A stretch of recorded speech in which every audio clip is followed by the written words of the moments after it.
magic word. Here in the secret kindergarten, the world's best show for kids is starting. The secret kindergarten radio show. Use your ears and your imagination. We're going to play, we're having fun. The magic secret kindergarten on the Revolution radio station.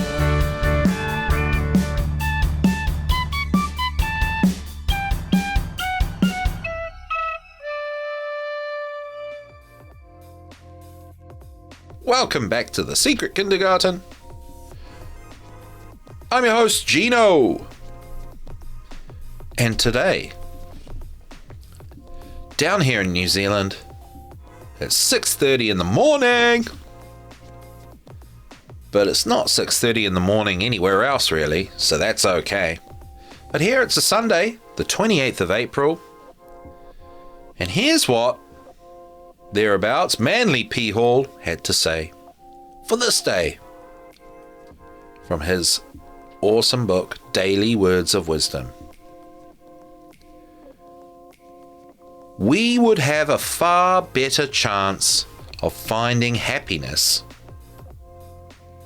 if we were not so busy looking for it, because happiness, like life and love and truth, is universal.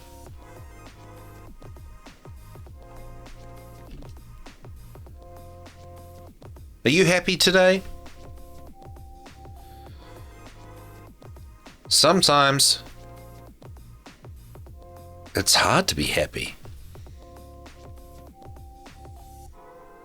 But you know what? Just like in the last half hour of the Secret Kindergarten, I got gifts from the river for being honest and telling the truth. And I've got crystals and stones and things like that to help me be happy.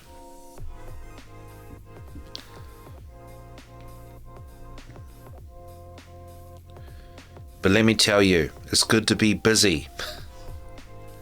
Stay busy. And before you know it, you will be happy because you're just busy. If you sit around and do nothing, boy, you start getting sad because you got nothing to do.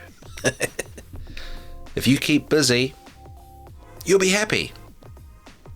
At least you won't have time to be sad. Let's play some music because I'm talking too much.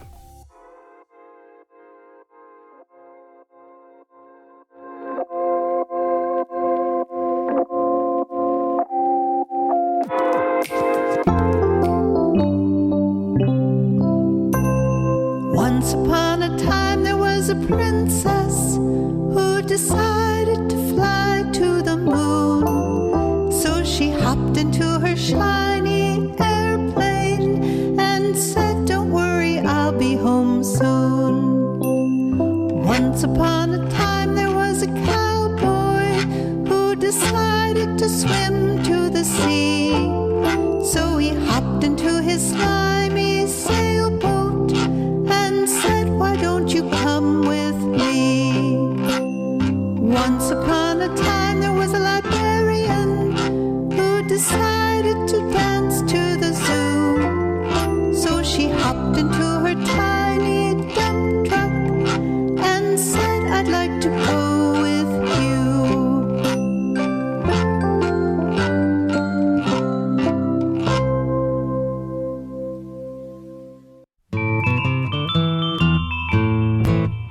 On a moonlit night when the stars are out, there are nocturnal animals all about.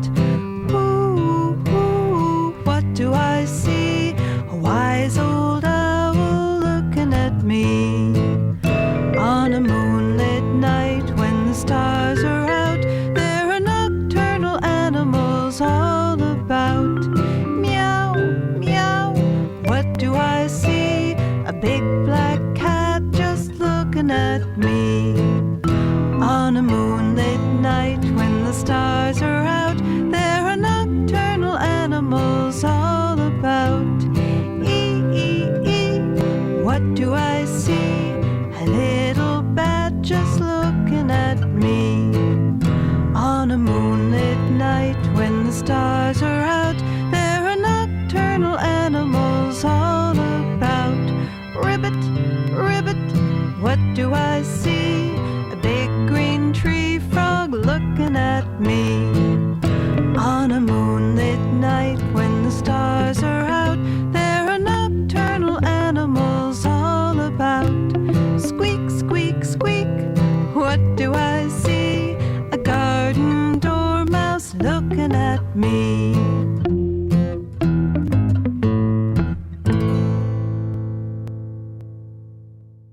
So we just heard Once Upon a Time and Nocturnal Animals by Nancy Stewart of nancymusic.com. And a big hello and a shout out to Lavender Streams. In the chat, in the Revolution Radio chat, she just shared with us some videos of Mercer Island in Seattle. And it's an island in Lake Washington. And that's where Nancy Stewart lives. And that was really lovely for you to share that, Lavender. You made my day. And her music, yeah, that's right, Lavender. Her music is actually really good. And I'm super lucky to have her allow me to just play her music, her wonderful music, for free, because that's how she makes her living. And she's not making any money off me. And Lavender Streams has just bought a few CDs from Nancy Stewart, and good on you, Lavender.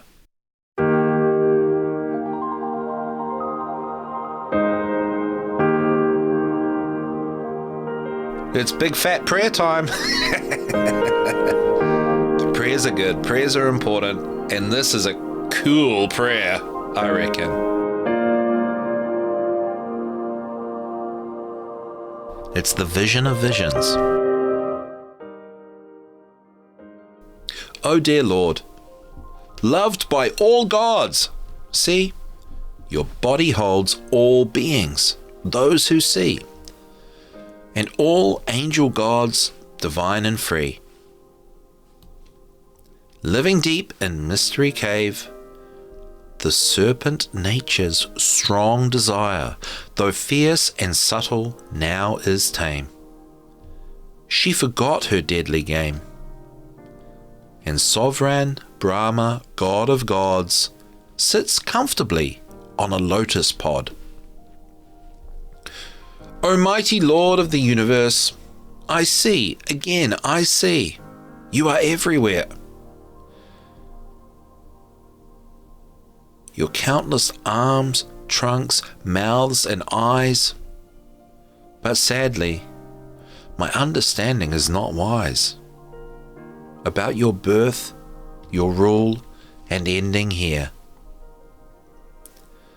Today, O blazing, furious flame, O blinding ray, your focused power shines bright.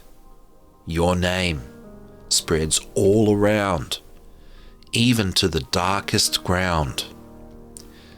Shining bright with a crown of stars, and wielding mace of sovereign power, you spin around, O burning sun, your evolution's circling disk. Immortal Brahma, all supreme, your cosmic shelter, wisdom's theme. Eternal Dharma's guardian true, you never die, that much I knew.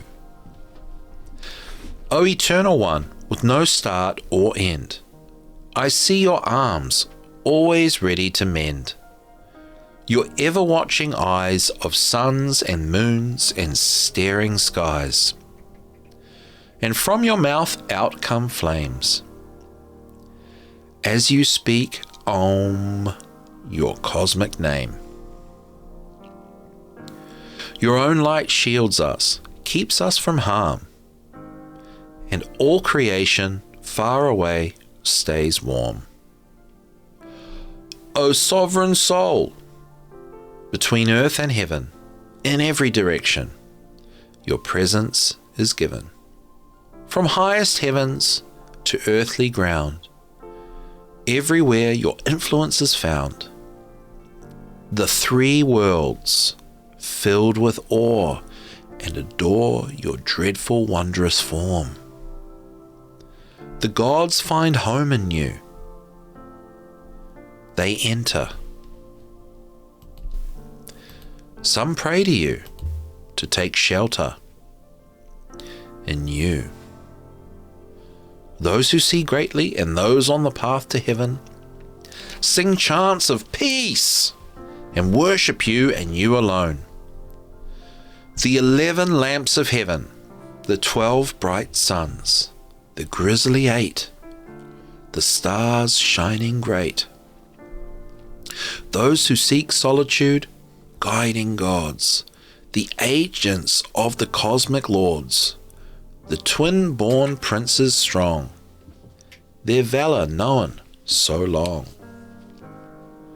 Together 49 breezes blow, binding atoms tight, never to let go.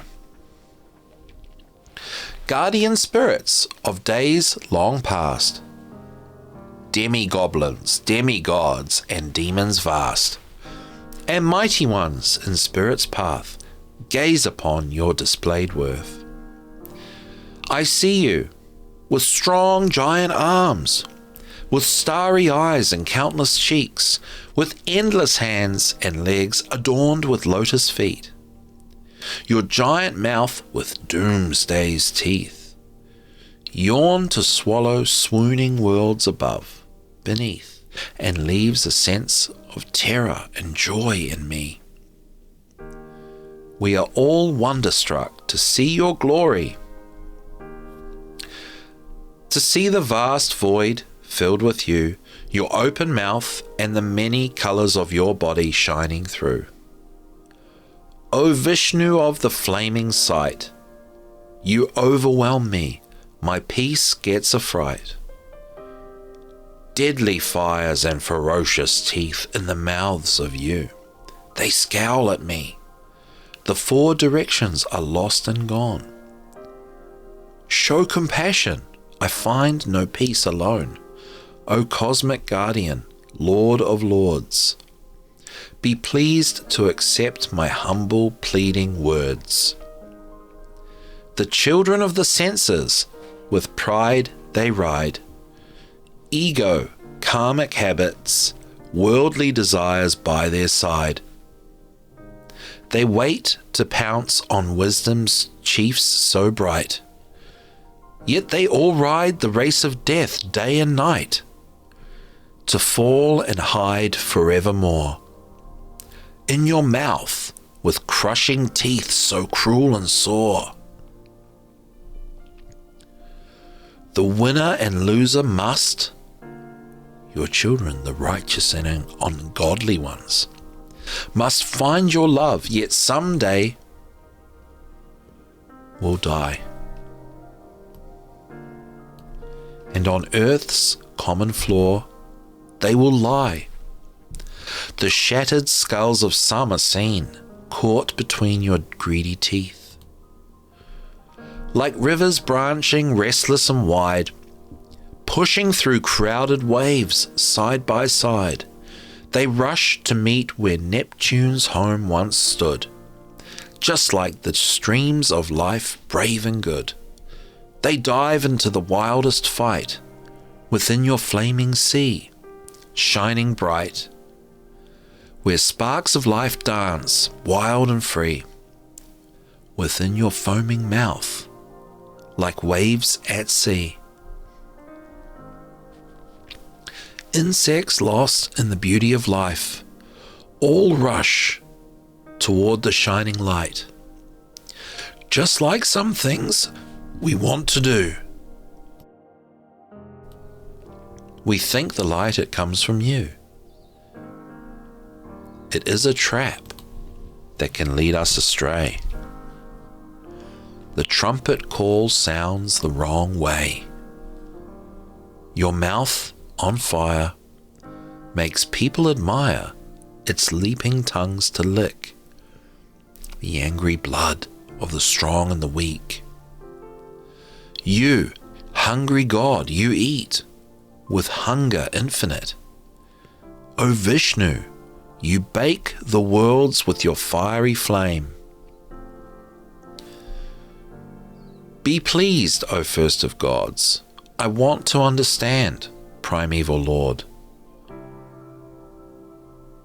who you really are, O fiery mood, yet so kind and good. O tell me your royal will, for it remains unknown to me still.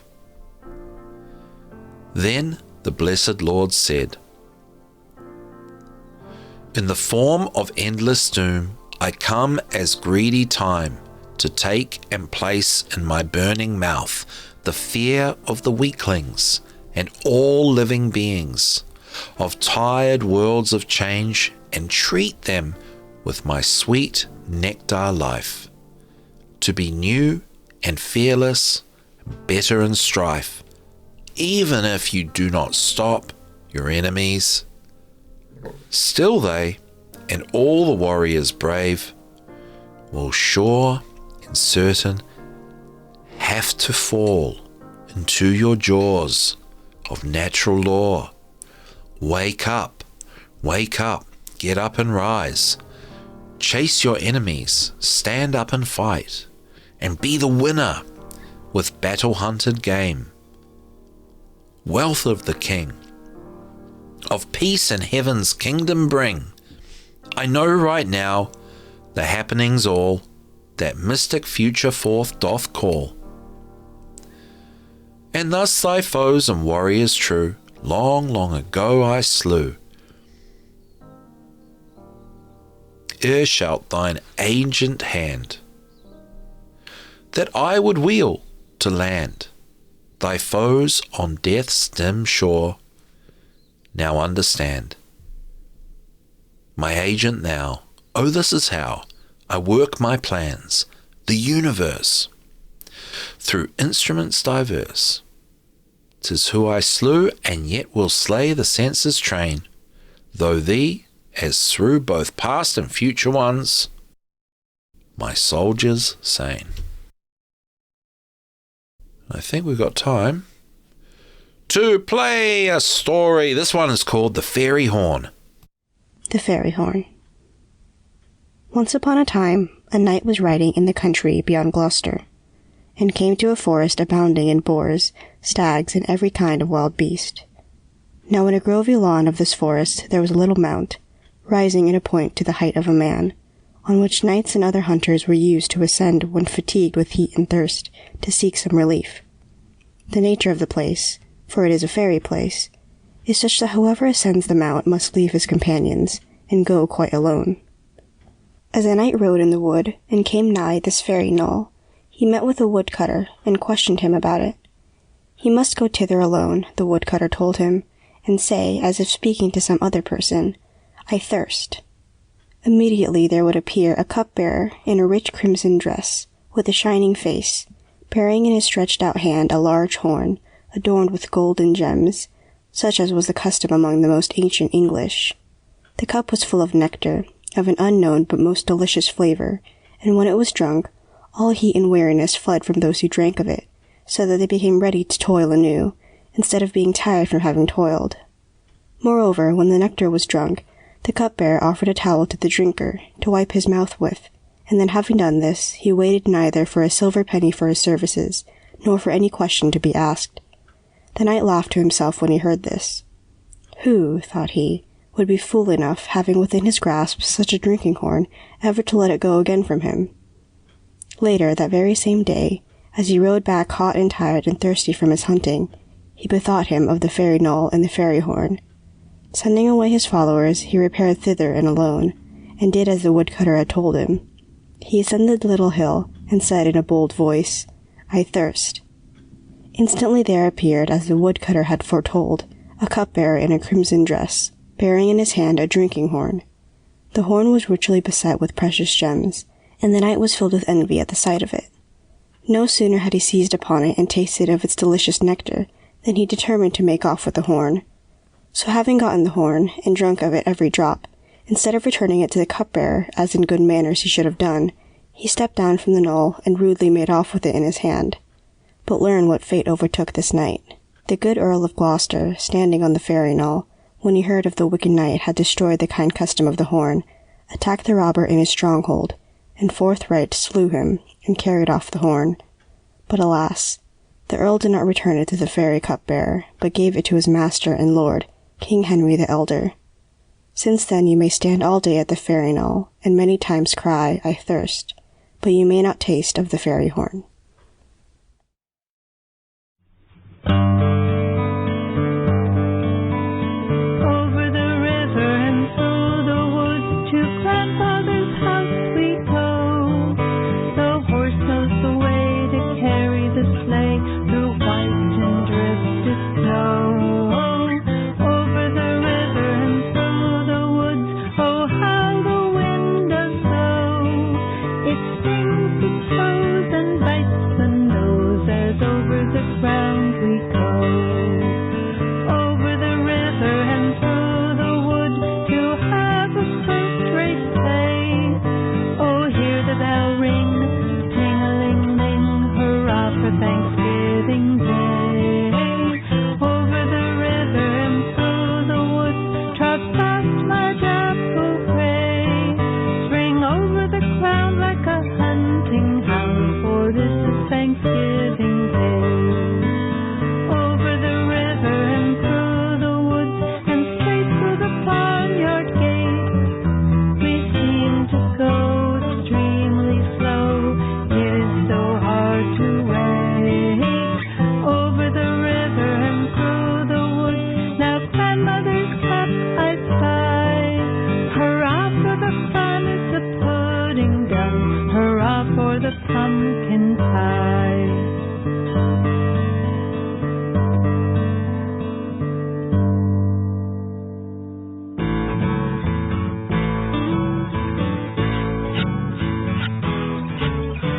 Rub-a-dub-dub, three kids in a tub, getting ready for a holiday night.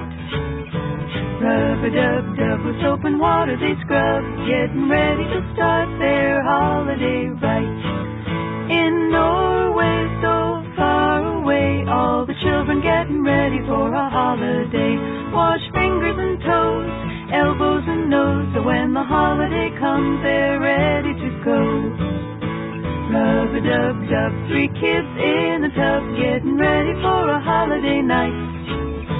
Rub-a-dub-dub, with soap and water they scrub, getting ready to start their holiday right. Can you wash your face? Can you wash your toes? Can you scrub your elbows? Can you rub your nose? Rub-a-dub-dub, three kids in a tub, getting ready for a holiday night. Rub-a-dub-dub, with soap and water they scrub, getting ready to start their holiday right. Getting ready to celebrate a holiday night.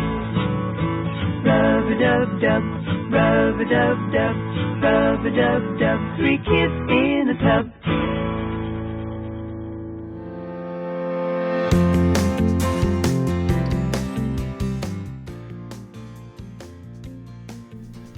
So there are all kinds of feelings out there. And if you're ever feeling upset and you feel like, you feel like you're in trouble, you may need to get rid of those bad feelings, those uneasy sensations, before you can become calm and become yourself again. So you can close your eyes and imagine a dark cloud inside your body that contains that upset feeling, that feeling like you're getting into trouble. And then you can send that cloud off into the sky where it disappears. And that's the magic trick you can do, kids. Thanks for tuning in to The Secret Kindergarten. We'll see you at the next one. I love you. Bye.